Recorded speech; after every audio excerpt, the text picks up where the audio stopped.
তাদের ছাড়া আসলে বিপ্লব সফল হয় না কখনো। কিন্তু পরবর্তীতে যে নারীদেরকে নিয়ে ভাবতে হয় এবং নারীদের উপরে যে অন্যায় অত্যাচারগুলো হয় সেগুলোর যে বিচার হওয়া উচিত এটা সবাই ভুলে যায়। এই জুলাই বিপ্লবে দেশের বিভিন্ন জায়গায় জুলাইয়ের আগে জুলাইয়ের পরে মেয়েদের উপরে বিভিন্ন জায়গায় আক্রমণ করা হয়েছে, হামলা করা হয়েছে। কিন্তু যখন বিপ্লব সফল হয়েছে তারপরে এটা সবাই ভুলে গেছে, সরকারও ভুলে গিয়েছে, প্রশাসনও ভুলে গিয়েছে। এই ব্যাপারে যে কোনো পদক্ষেপ নিতে হয় সেটা কারোর মাথায় ছিল না। আমি আজকে আপনাদেরকে বলবো 15 জুলাই ঢাকা বিশ্ববিদ্যালয় ক্যাম্পাসে হয়ে যাওয়া একটি ঘটনা। 15 তারিখে আপনারা জানেন যে হলপাড়ায় আমাদের মিছিলের উপরে মেয়েদের উপরে আক্রমণ করা হয়। হলপাড়া থেকে আমরা ভিসি চত্বরে গিয়েছিলাম, ভিসি চত্বরে গাড়ির মধ্যে আশ্রয় নিয়েছিলাম, সেই গাড়ি থেকে বের করে আমাদেরকে মারা হয়েছে।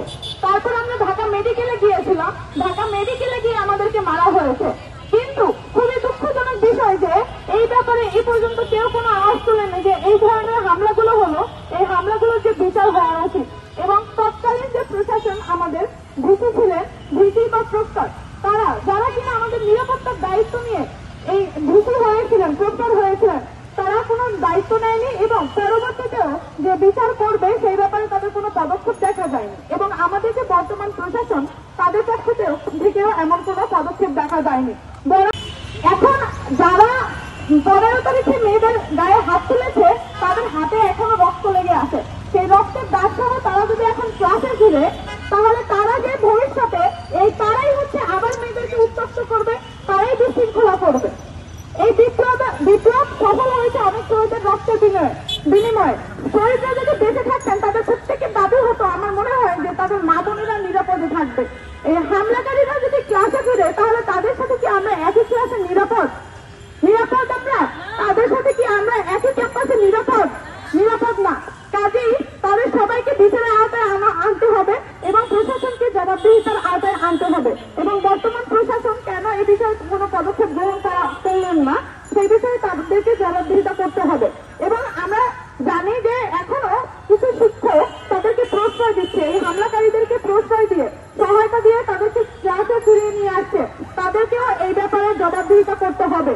এই প্রত্যেকটা হামলাকারী যদি বিচারের আওতায় না আসে তার পর্যন্ত মেয়েরা ক্লাসে ফিরবে না, কারণ আমরা ক্লাসে নিরাপদ না। ধন্যবাদ সবাইকে।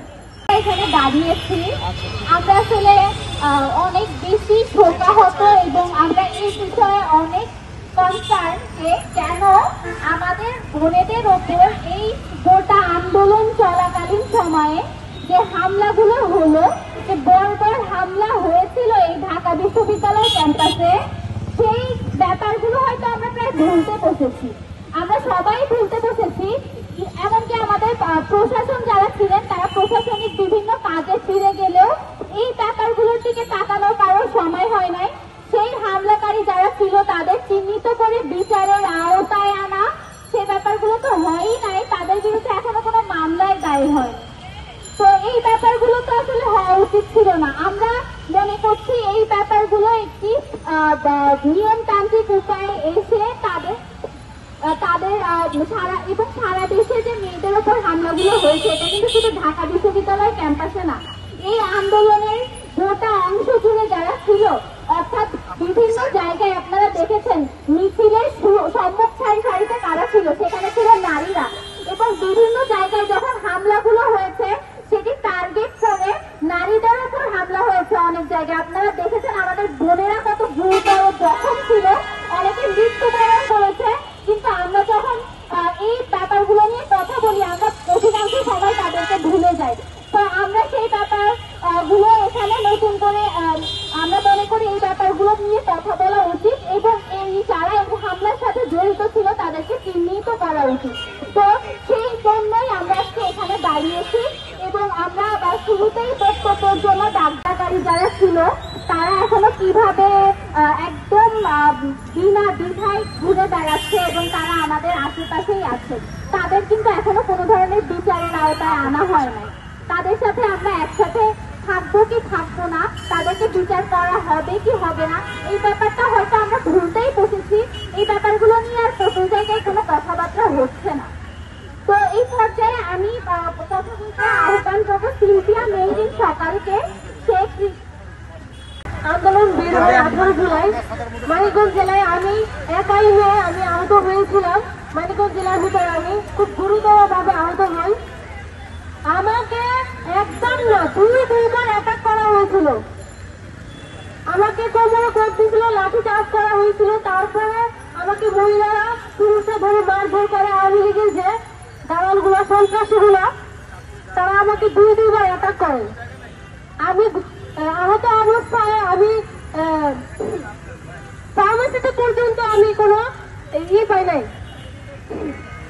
আমাকে মহিলারা যেভাবে মারধর করছে, আমি খুব খারাপ অবস্থায়, রক্তাক্ত অবস্থায় আমি বাঁচতে চাইছি।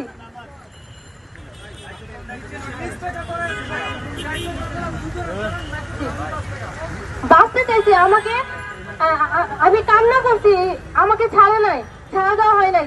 কারো মাধ্যমে আমি জোর দিয়ে আমি নিজেকে বাঁচানোর চেষ্টা করি। এই পর্যন্ত সেই গত জুলাই মাসে 18 জুলাই আমি আহত হয়েছিলাম। এই পর্যন্ত আমি আমার কোনো বিচার পাই নাই। প্রশাসন কোথায়? আমি এখনো মামলা করতে পারি নাই। সেই মানিকগঞ্জ জেলার আমি একাই মেয়ে আহত হই, এখনো কোনো বিচার পাই নাই। আমি চাই যত দ্রুত সম্ভব, শুধু আমি নয়, সারা বাংলাদেশে অনেক মেয়ে নির্যাতন হয়েছে, অনেক অত্যাচার করা হয়েছে। আমি চাই যত দ্রুত সম্ভব আইনের আওতায় আনা হোক। এই বলে আমার বক্তব্য শেষ করছি।